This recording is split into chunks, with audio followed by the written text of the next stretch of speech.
Hi, I'm Zags. I'm the club director at Zigzag Ultimate, and we exist to promote Ultimate Frisbee. We're based out of Grand Rapids, Michigan, but we do events all over the state. This video is to help you teach people how to teach Ultimate. So this video, combined with our free online curriculum on our website, will have you set to go to teach. Ultimate Frisbee, I think, is the very best sport in the world. It's cheap. All you need is cones, which you probably already have, a field, and Frisbees, which are about 10 bucks a piece. It's non-contact, self-officiated, so you don't have to pay for refs. So even Team USA versus Team Canada, there's no refs.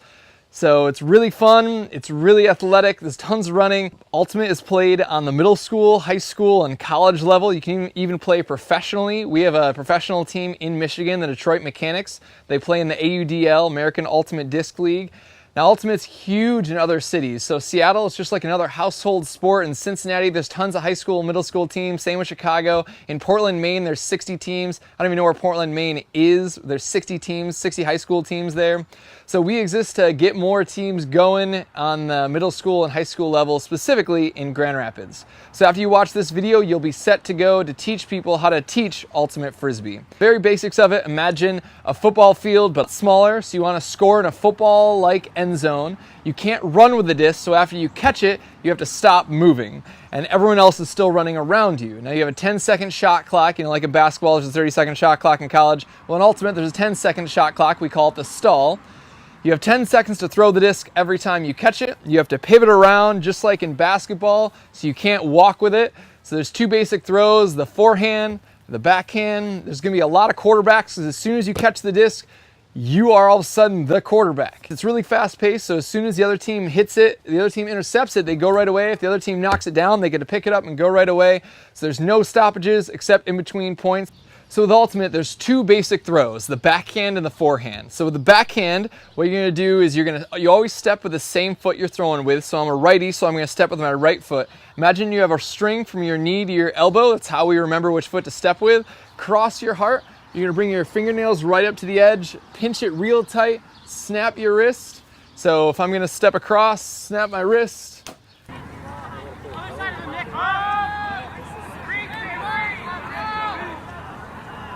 Now the forehand, the best way we found to teach this, hold the disc with your non-dominant hand. You're gonna bring your, you're gonna get your fingers kind of spaced apart like this. You're gonna keep them straight the whole time. We're not gonna bend in like this. Bring your middle finger down the edge. You have 1, 2, 3 notches on your middle finger. You want all 3 of those right against the rim. Then you're gonna put your thumb over, flip it, keep your ring finger straight. You don't want this bent. You wanna keep it straight, pinch together. Now what you're gonna wanna do is you're gonna step out, point your elbow at who you're throwing to, and then your wrist. So you drop so step out, drop your shoulder, point your elbow, then your wrist. You want your hand to be facing the sky like you're trying to hold a pizza, and end up pointing at who you're throwing to. Now, a couple pitfalls of this one is you're gonna end up pointing over here. It's gonna go that way, so it's gonna do what you pointed at, but not what you wanted to do. So what that looks like, I'm gonna step out, drop my shoulder, elbow, wrist.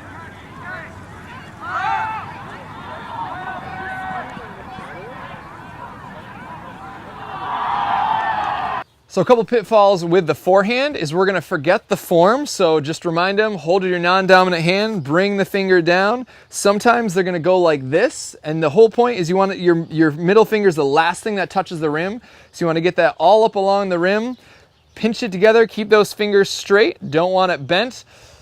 Then drop your shoulder, make sure you're stepping with your right foot. Since I'm a righty, if I'm a lefty, see if I can do it. Lefty, I'm gonna step out with my left foot. I'm actually gonna try. I'm not not left-handed. So step across, elbow, wrist, and then it's coming back like that. You wanna remind those you're teaching, step with the foot you're throwing with. Sometimes they'll switch it up. The big reason is if I step to the side here, I can throw it way out this way. If I step across for a backhand, step way out this way. If I go with my other foot, look, the disc doesn't actually move much. It just goes about this couple feet. Here it can actually move about 10 feet. I'm about 6'2", so I can get about 10 feet of length as I'm stepping forehand, backhand. Now with Ultimate, there's 2 basic catches. There's the pancake catch and the C catch. So when you start your class, have everyone go like this with a Frisbee. Even if they don't have it, just kind of make sure everyone's doing this. This is called the pancake catch. So if we're going to catch as a pancake, one hand on top of the other, You want to make a loud noise too. The reason why you want to make a loud noise is so your teammates know that you caught it. If they're running one way, they hear the clap, they know to turn and start cutting in because you'd catch it and turn and throw upfield to them. The other thing, it's safety. If it's coming towards you and you go to catch one-handed, we've seen it where you might miss and it just misses and hits you there, or some people try and like field it like it's a punt or something like that, hits them off the chest. That's just silly. Also, we want to make more catches. That makes more sense. We want to get better at ultimate.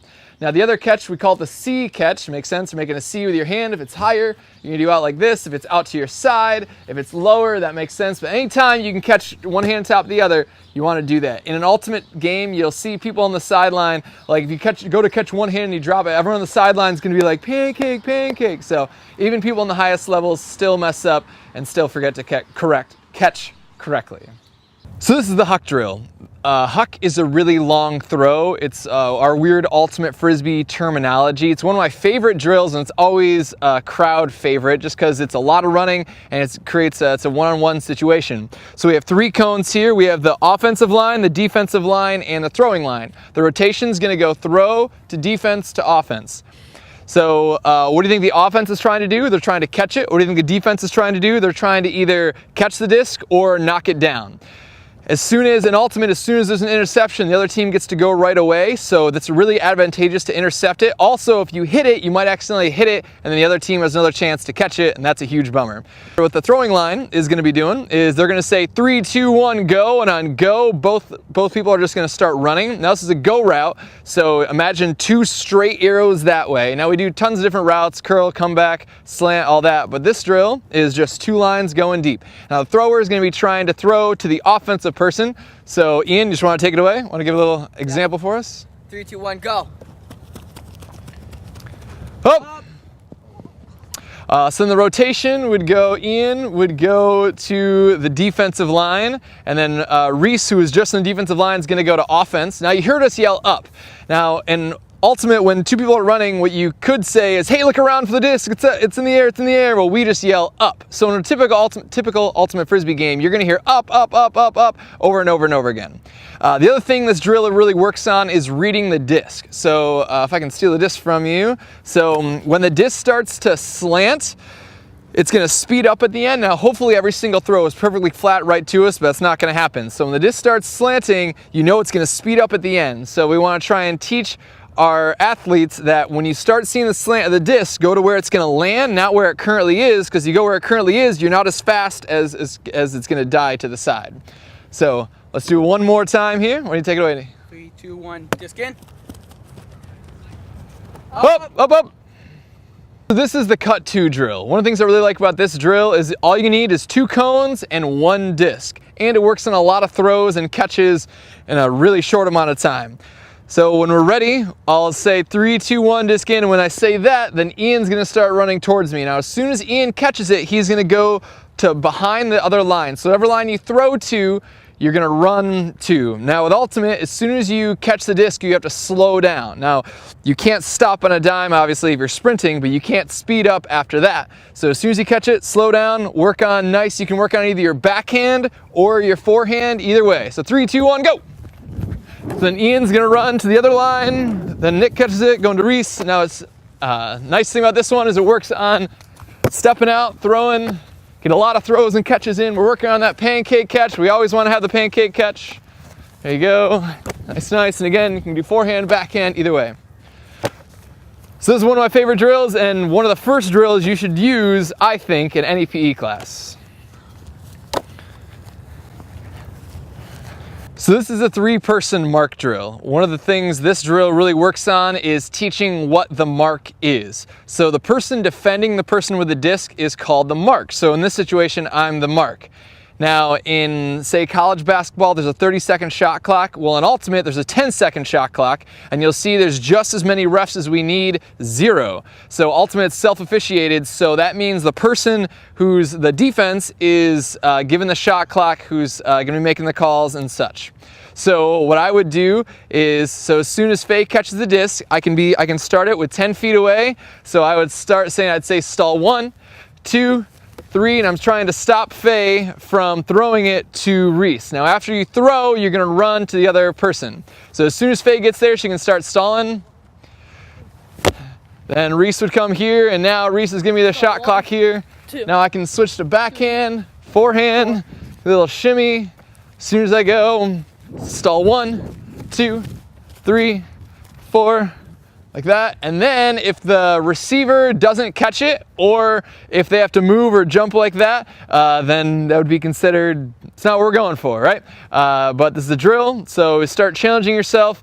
Don't do just the easy throws, start working on throws that you don't normally use. A couple things you can work on with this drill is working on stepping out properly. So you always step, again, you always step with the same foot you're throwing with. So righties will always step with your right foot. And so you don't need to just throw one height. You can throw high, you can throw low. Again, with your forehand, you can step way out, you can throw high, low. Maybe you fake backhand to get Reese off and off balance, and then to go ahead and throw a forehand. So it's a really fun one. Again, it's really easy. You just need 3 people in a disc. So what you can do is you can just say, everyone get 2 partners in a disc and go, and that's 3-man mark drill. So this drill is called leading your receiver. Now, what I like about this drill is it gets a lot of movement, a lot of cuts, a lot of throws, and also works on leading your receiver. So footballs are kind of boring. They go in a parabola, up and down, right? Well, frisbees fly and dip and curve, and so we don't necessarily always want to throw directly to our receiver. We often want to lead them. So we have 2 cones set up here, and about 10 yards away we have a square that's set up in a 10-yard square. We want to try and catch the disc in that square. Now the throwers here are always going to be forced to throw to the outside throw. So Nick here is the mark, and Reese with the disc is going to be forced to throw to the outside. So if he steps out with his right foot, so he's going to be throwing an outside throw. Now pretend he's a lefty. If he's a lefty, he's going to step out with his left foot and throw a forehand. Now Faye, just the opposite. Faye is throwing a righty, or throwing a forehand. If she was a lefty, she would switch it and she'd be throwing backhand. So someone just needs to start the drill off. So I'll just make the first cut. Then after I cut, then I'm gonna go to the opposite line. Everyone else in the line is gonna have a disc in their hand. They're gonna give the disc to the next person, then they become the mark, and so on. So how it's gonna work is I'm gonna go make this plant, go make a catch. Then Gavin's gonna go ahead and give the disc to Nick.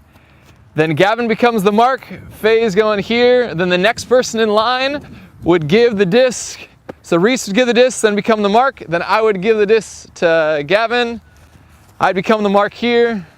Stepping out, stall 1, 2, 3, like that. Then Gavin would go ahead and make a cut. Cool. So Ultimate Frisbee is a team sport. What we are trying to do is we are trying to throw the disc in any direction and try and catch it in their end zone. So you see we have 2 end zones set up. 3-on-3 fields, pretty small. That's what we would recommend. So we're gonna start with a kickoff. We call it a pull in Ultimate.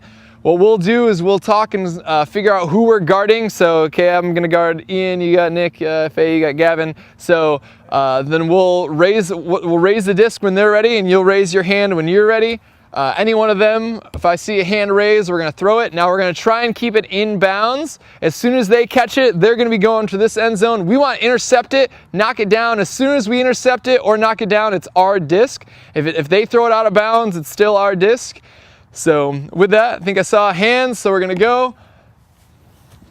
Now as soon as the disc is caught, Faye's gonna start stalling.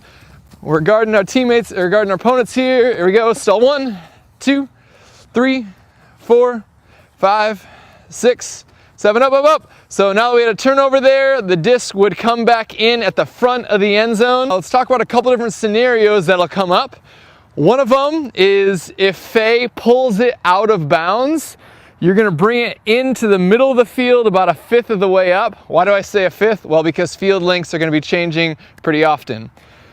The other thing is if it rolls out for any reason, you always take it where it rolled out, except if it rolls out in the end zone, then you take it to the corner. So say, can I see the disc real quick? So say the disc rolls out here, you would take it at the cone here. If it goes out of bounds through the air, you always take it where it goes out. If it goes out the air here, the other team would take it here. If it goes out this way, you take it up at the cone here. So let's just do another example point. So we'd raise the disc in the air, and one of you guys is kind of signaling you're ready. I can kind of do some silly throws too. So since that one landed out of bounds, Nick would take it to the middle, about a fifth of the way up. We're not going to be too sticklers about it. So then we tap it in. So stall 1, 2, 3, 4, 5, 6, 7, up. So then face starts stalling immediately there. There you go. So if that's a score, they would keep it and we'd go back. Now let's talk about a couple different scenarios. So let's bring it back. Let's say Nick has the disc and say you guys are going this way. So say Nick goes to throw it and so Ultimate is very unique. We have this thing called spirit of the game where we never intentionally break the rules. It's different than sportsmanship. In basketball, someone's going to shoot a shot and you hit their arm and they miss it and you're like, oh, good foul, good foul. Well, no, you wouldn't do that in Ultimate. You wouldn't intentionally break the rules. You wouldn't intentionally do something that would create an advantage. So, but it still is going to happen. You can accidentally make fouls. We don't want to play less. We still want to be really intense, and then we have to resolve our own fouls because there's no refs. So say Nick's going to throw and say like hit his arm or something like that as he throws it. That's a weird noise. So say hit his arm, and what we do is he would yell foul. And so then we talk about it, and he would say something along the lines of, so when I was throwing it, you hit my arm, and I would either say contest or no contest. Contest means that I disagree with his call, and then the stall would come in at whatever I was at. So say I said stall 4, 5, he goes to throw it, hit his arm, I contest it, comes back in at 5. Say I no contest, in this situation I know I hit his hand, then I would come in on stall 0, he'd get the disc back, and we go. Now if he throws it, calls a foul, and the throw is completed, we just keep going. So then there are going to be different situations where it's okay to agree to disagree. That's Ultimate. It's okay to agree to disagree. Like, hey, I think you fouled me. I don't think I did. Agree to disagree. Bring the disc back. And so you really have about 10 seconds to talk about it. If you can't resolve it, it goes back to the thrower. So thanks for watching. I'm Zag's club director at Zigzag Ultimate. I just want to thank you for your time. Make sure you download the curriculum. More information's in the description of the video here. If you have any questions at all, our heart is just to grow Ultimate. We want Ultimate in every middle school, every high school. It's recognized as an official sport in other states, and we'd love to see that here in Michigan soon. So jump on our website, send us an email, give us a call, and let's chat soon. We'd even love to do a workshop at your school to teach your PE teachers how to teach Ultimate.